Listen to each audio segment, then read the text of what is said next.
একটা অচেনা নাম্বার থেকে ফোন আসছে, ফোনটা রিসিভ করলাম। বললো যে আপনি তাড়াতাড়ি থানায় চলে আসুন। আমি বললাম কেন, থানায় কেন? তখন বললো যে একটা মেয়ে আপনার নামে থানায় চিঠি করছে, তাড়াতাড়ি চলে আসুন। অবাক হয়ে গেলাম, বন্ধুদেরকে বললাম দোস্ত দাঁড়া তো আমি আসতেছি। বাইকটা নিলাম, একটা ফ্রেন্ডের বাইক, মানে হাওলাত নিলাম, আমার নিজস্ব কোনো বাইক নেই। তারপরে থানায় গেলাম। থানায় যাওয়ার সঙ্গে সঙ্গে আমি বললাম যে কিসের চিঠি আর কে চিঠি করছে? তখন পুলিশ দেখাই দিল যে ওই মেয়েটা। তারপরে ওইদিকে তাকালাম, সেই মেয়েটাকে আমি কোনোদিনও দেখিনি। সত্যি কথা, সেই মেয়েটাকে আমি কোনোদিনও দেখিনি। আর এই মেয়ে আমার নামে চিঠি করবে মানে?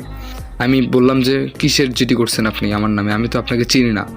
তখন মেয়েটা কোনো কথা বললো না। তারপরে দেখলাম যে আমার নামে ইফটিজিং, মানে ইফটিজিংয়ের চিঠি করছে। আমি ইফটিজিং করছিলাম, তবে এই মেয়েকে আমি ইফটিজিং করিনি, আর এই মেয়েকে আমি চিনিও না। তবে আমি ইফটিজিং করার মতো অতটা খারাপ ছিল না। একদিন ফ্রেন্ডদের ঠেলায় একটা মেয়ের সঙ্গে ইফটিজিং করছিলাম। যাই হোক, ওগুলো না বলি। আর আরেকটা কথা, আমার নামে যে চিঠি করছে, আমার যে হাজতে ঢুকাইলো,